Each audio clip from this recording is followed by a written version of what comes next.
ご視聴ありがとうございます。フレームワークスです。今回は先日すぐ見しました HG クスイガンダムを回収前塗装して仕上げていこうと思います。こちらのキットなんですが、先日の生配信中にパーツの欠品が発覚するというアクシデントがありましたが、サポートセンターに問い合わせたところ、すぐに欠品したパーツを送っていただけました。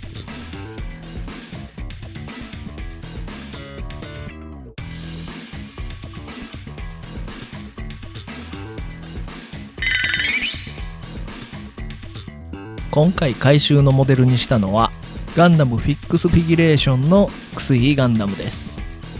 それでは回収箇所を見ていきましょ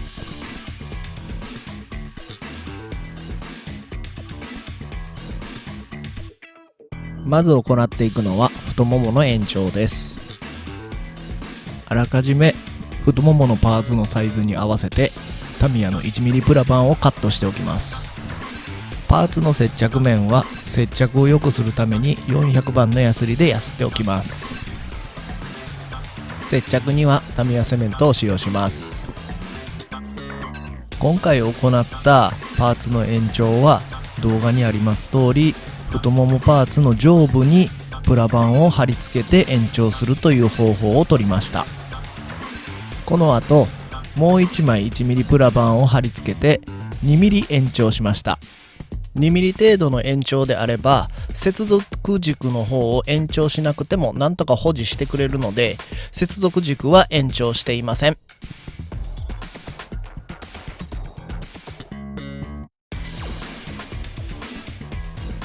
接着剤が乾いたらはみ出ている部分を削って形を整えていきます。最初は鉄ヤスリでガシガシ削って、後から紙ヤスリで細かく削っていきます。ここからはヤスってばっかりなので割愛します。綺麗にヤスり終わったものがこちらです。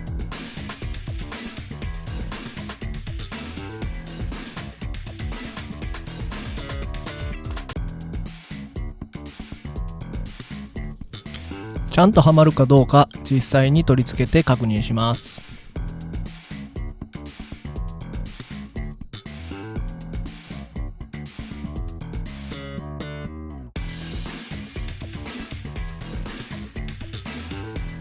次に頭部のブレードアンテナをシャープ化していきます。ブレードアンテナの先端はフラッグではなくディテールとして盛り上がっている部分があるのですが、これも一緒に削り落としていきます。さらに先端を削り込んで少しだけ短くなるように調整しました。こちらも同じ映像が続くので割愛します。回収し終わったブレードアンテナがこちらです。左がキットそのままの状態で、右側が回収後です。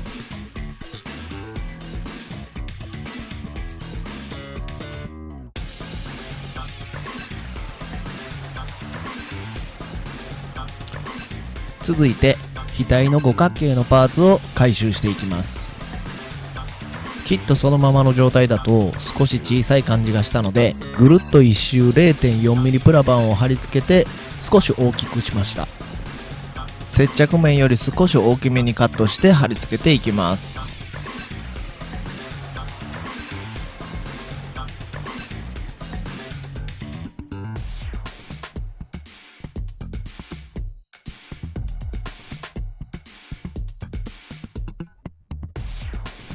ここでも接着剤はタミヤセメントを使用しました。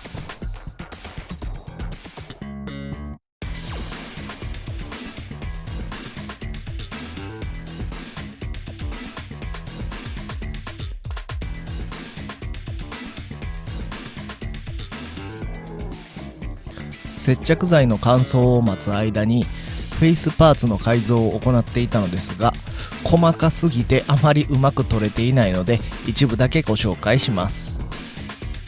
フレーム色部分を両側面から削り込んで頬のパーツにしました。顎部分の赤色のパーツは使用せず、取り付け部分の穴はパテで埋めました。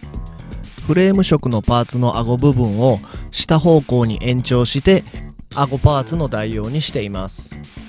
最後に鼻部分の切り欠きを筋彫りして終了です。額のパーツの形成が終わったら、今度は後頭部にかけてトサカを作っていきます。こちらも 0.4mm プラ板を使用しました。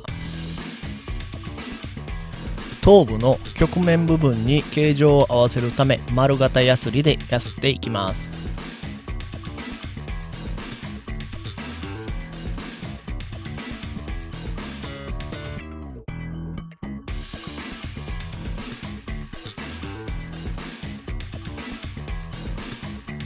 形状が決まったら接着していきます。ここで使用したのはタミヤセメント流し込みタイプです。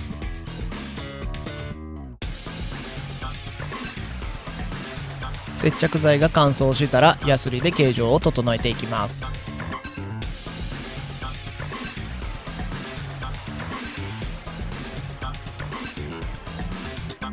頭部の回収がすべて完了したものがこちらになります。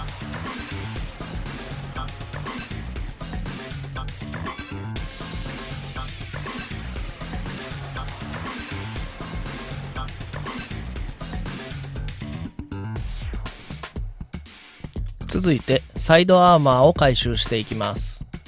サイドアーマーの先端は切り落とされたような形状になっているので、プラ板で延長して尖らせていきます。使用したのはタミヤの 1mm プラ板で、3枚ほど重ねれば先端が尖るぐらいの分量になりました。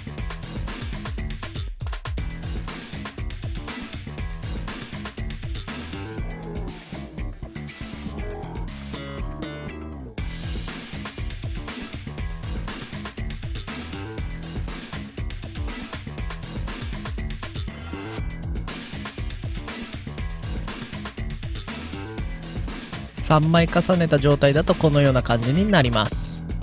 これをヤスって形を整えたものがこちらになります。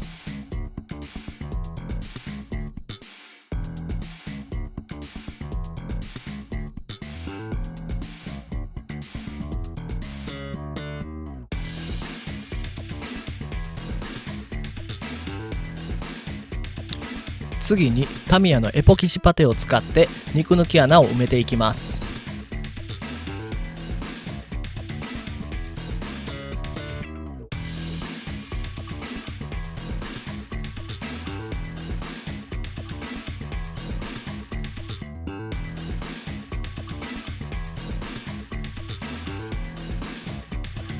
手のひらの肉抜き穴は非常に小さいので、パテを小さくちぎって爪楊枝で押し込んでいきます。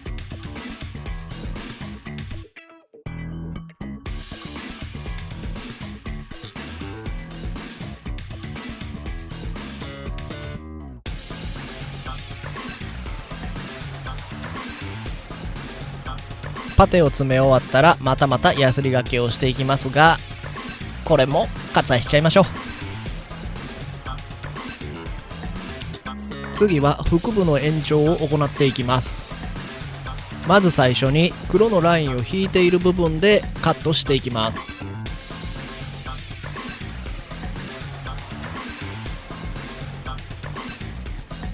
切断面にプラ板を貼って延長していきます。ここでも延長に使うのはタミヤの 1mm プラ板です。接着にはタミヤセメントを使っています。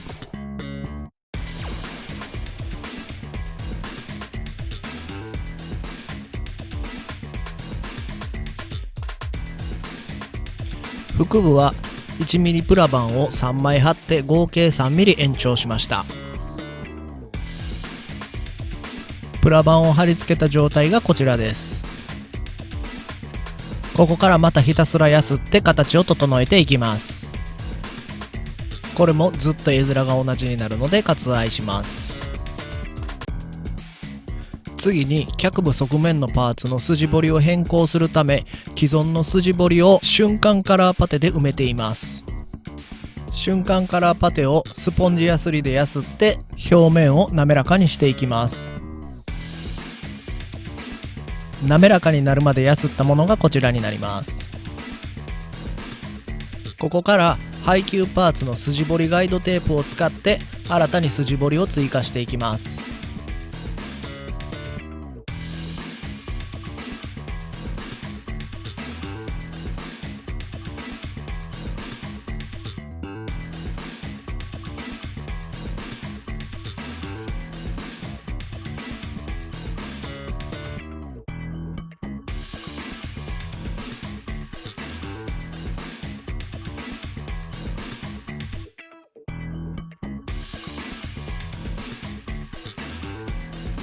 筋彫りを彫っていくのはウェーブのマイクロチゼル 0.2mm で彫っていきます。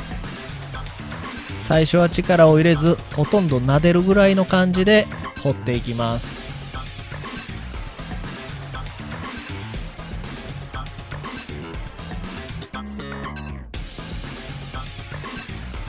筋彫りが完了したものがこちらになります。この他にも筋彫りは何箇所かしておりますが、今回は割愛させていただきます。大体の回収が終わったら一度組み上げてバランスを確認します。回収前の写真と比較するとこんな感じになります。前高を全体で 5mm 延長したことによって少しだけ痩せた感じになりました。頭部もトサカとフェイスパーツを下に伸ばしたことによってバランスが良くなったように思います。動画にはしていませんが、胸部のブレードアンテナ的なものは排除しています。次に塗装の説明をしていきます。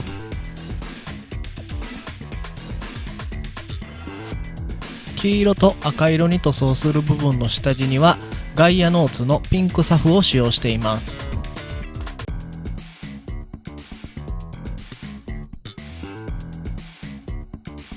黄色のパーツにはクレオスの RX78 イエローを使用しました。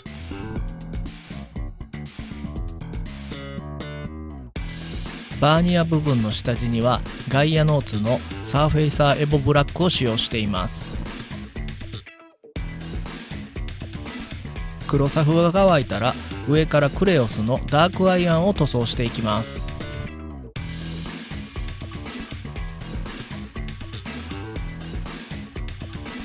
紺色のパーツの下地にはクレオスのサーフェイサー1200番を使用しています。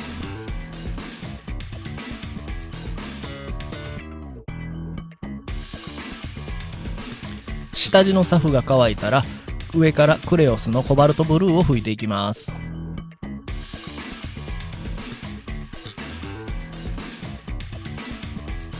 白色部分の下地にはガイアノーツのサーフェイサーエボホワイトを使用しました。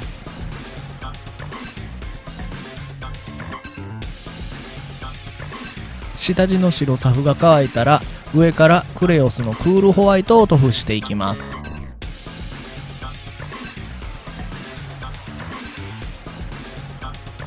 内部フレーム色はガイアノーツのメカサフヘビーを使用しています。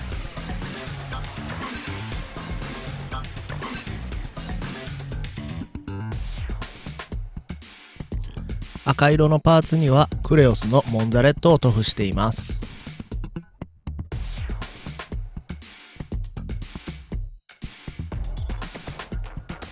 エアブラシでの塗装が完了したらエアブラシでは塗り分けがしにくい部分をエナメル塗料で筆塗りしました。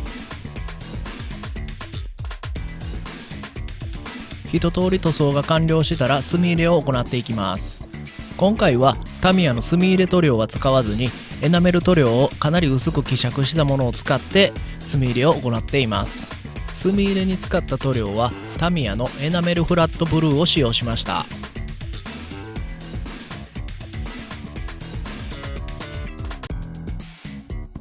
最後の仕上げにデカールを貼っていきます。使用したデカールは RB コーションデカールや MG の他のキットの余ったデカールなどを使用しております。最後にクレオスのスーパースムースクリアツヤ消しを拭いて完成になります。最後に仕上がったパーツを組み上げていきます。塗装が剥げないように慎重に組み上げていきます。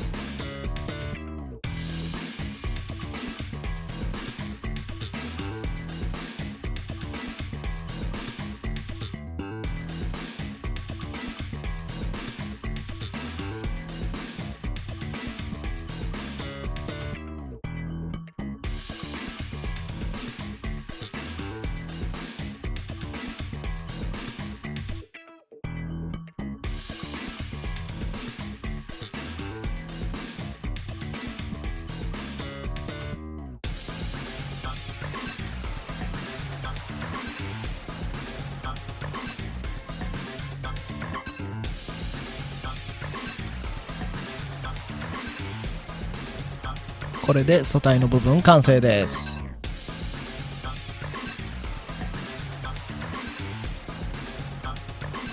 ぐるっと一周見るとこんな感じです。